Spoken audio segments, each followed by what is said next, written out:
welcome to Woodport Guitars. Thanks for stopping by. Today we are going to fret this neck. This is a 3-string cigar box guitar neck, and it is going in this Camacho box. And we are going to install some medium frets.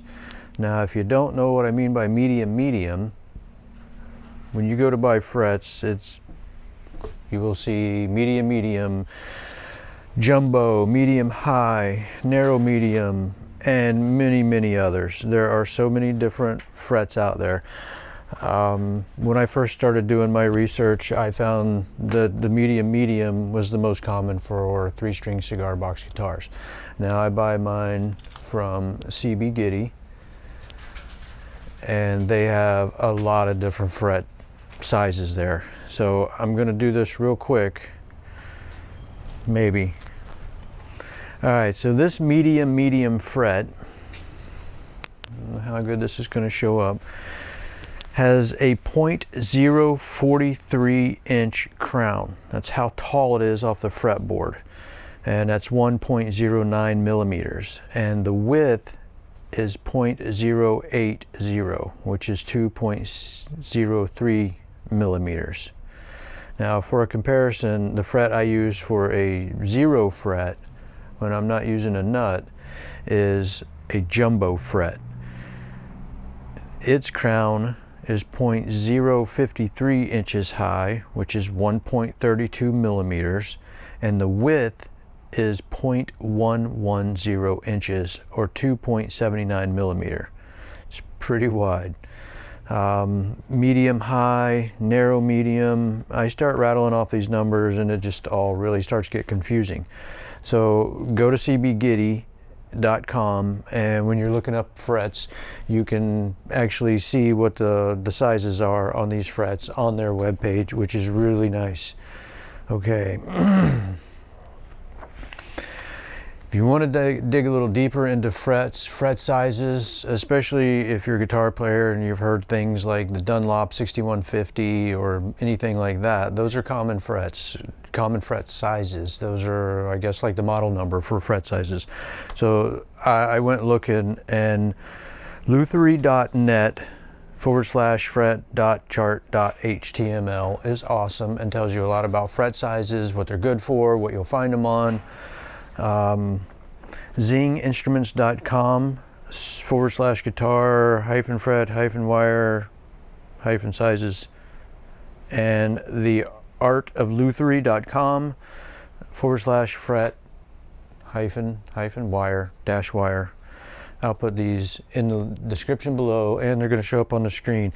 They got some excellent charts, and they've got some really good articles that explain everything you need to know about frets. What I'll tell you basically is what most people will say is a wider fret will give you more sustain, and higher frets are easier to bend and can be faster to play. Reminds me of when Yngwie Malmsteen scalloped his guitar neck. If you've ever seen a scalloped guitar neck, that's kind of like what playing jumbo frets on a neck feels like. But there's a huge difference if you play something like an older Strat or Les Paul, and then you grab something like a Jackson Flying V. You're going to notice the difference in the frets, and really it's pretty neat. So I will get into different fret sizes later. But with a lot of cigar box guitars, you're not only going to fret them, you're going to play slide. So I don't want jumbo frets on here. That would make it really nice for fingering notes, because I don't want my slide banging down these things because they're so high. All right, you're going to be banging these jumbo frets. It's nicer to have these smaller ones. That's one of the few reasons, but these actually remind me a lot of what's on my Les Paul. And if you know, I like the angled headstock like my Les Paul, and this fret scale is a 24.75 inch, which is the same as my Les Paul. So you get it. All right. That's about all I can think of to tell you about frets. If you've gotten this far, then you've already gotten your saw, which is a .020 Kerf. That's how wide this blade is, and that fits these tangs perfectly. And actually, even the jumbo fret, I use the same saw. I just drag it through a couple more times. Make sure that it's deeper. To make sure that it's deeper. And what I like to use right now, and I'm sure it'll change in the future, but I'm using this really cheap little hammer. It's got a brass head on one side and a Teflon nylon on the other. I actually have been using the Teflon nylon because I don't want to mar the frets. It's just more work for you down the line. So basically, we're going to bang these frets in, clip them off, file the ends flush and straight, and then dress the ends. For any of you guys that have been watching this build, you know I've been wanting this neck as black as I could get it and still see wood grain. I think I accomplished that. In the shade, this thing looks black, but in the sunshine, you can actually see the brown of the wood through the black. And the more I live with it, the more I really like it. And I'd sprayed the gloss lacquer on here, and I'd posted that I'm not sure if I like it that glossy, that I might take the superfine steel wool and mat it down. I don't think I'm going to. I think I'm going to leave it glossy for now. I can always take the steel wool to this neck at any time that I want, even no matter where it is in the build. As long as it's still here, I can mat it down with the steel wool. So I'm going to leave it glossy. I'm actually liking how it's looking. It's not exactly what I wanted. Not really seeing it there. It is not exactly what I wanted, but I am really happy with it. I think it came out better than what I was wanting. And we might try that again anyways, but with a different product. All right, well, I'm going to get busy banging in some frets, and you guys are more than welcome to hang out and watch. And yeah, let's do this.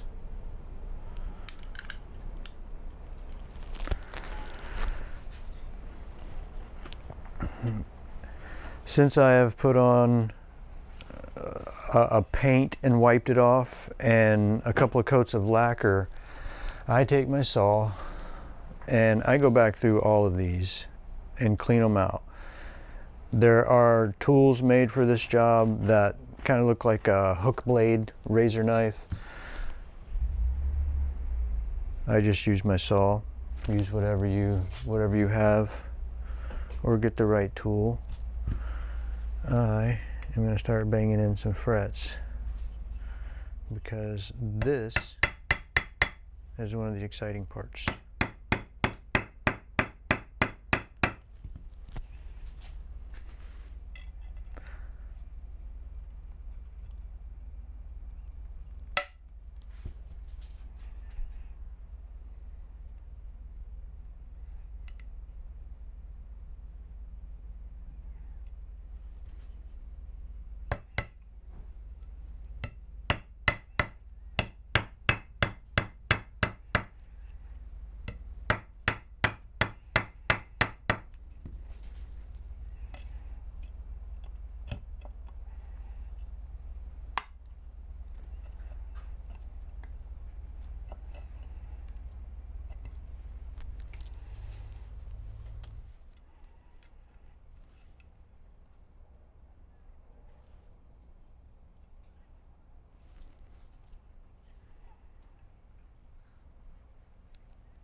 After the frets are installed, I'm taping up the sides of the neck and fretboard.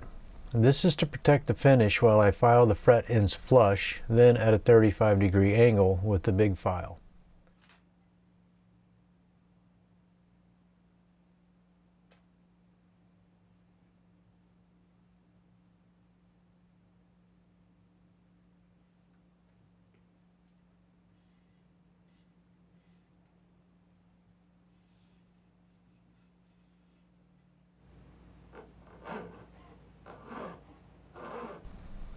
I had a viewer ask how I prevent damaging the fretboard when filing and dressing fret ends.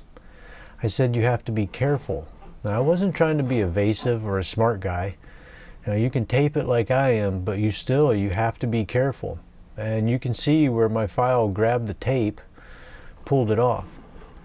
So when all this tape is pulled off, I'm sure I will have a spot or two to fix. I like to have the neck in a vise and angled up when I file the frets flush. I don't know, it works for me. So you find what works for you.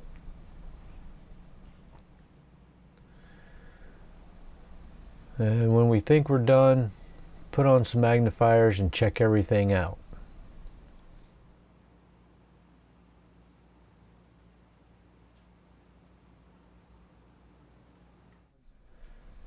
Now I'm taping up the fretboard and cutting the tape from the frets.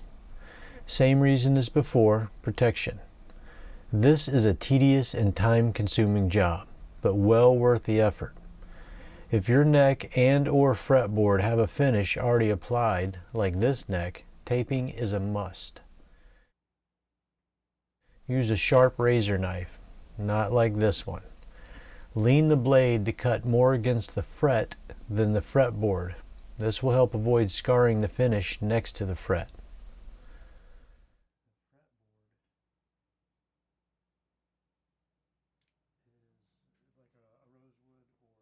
So once we are all taped up, we can start filing the fret ends. When you run the file along the fret edges, the file creates little burrs on the edges of the fret. All you want to do is file these smooth. You're not taking off a lot of metal at this point. I like to start at one end and file the same side of every fret until I reach the other end. Doing the same move over and over will help you be more consistent. I switch hands and file the other side of every fret till I reach the end. Turn the neck around and do the other side of all the frets. So how do you know when you're finished? Run your fingers down the edge of the frets. You'll know. But wait, it's not finished yet. Next you need a fret rocker and a black marker. Now we call them Sharpies. You place the straight edge of your fret rocker over 3 frets only.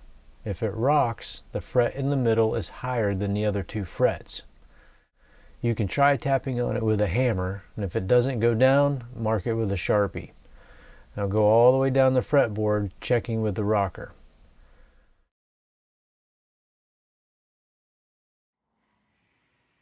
I'm using a 4-sided sanding block. I'm starting with 400 grit and starting to work the high frets down. I then mark all the frets with a Sharpie and move on to 600 grit, 1000 grit, and finishing up with 1200 grit.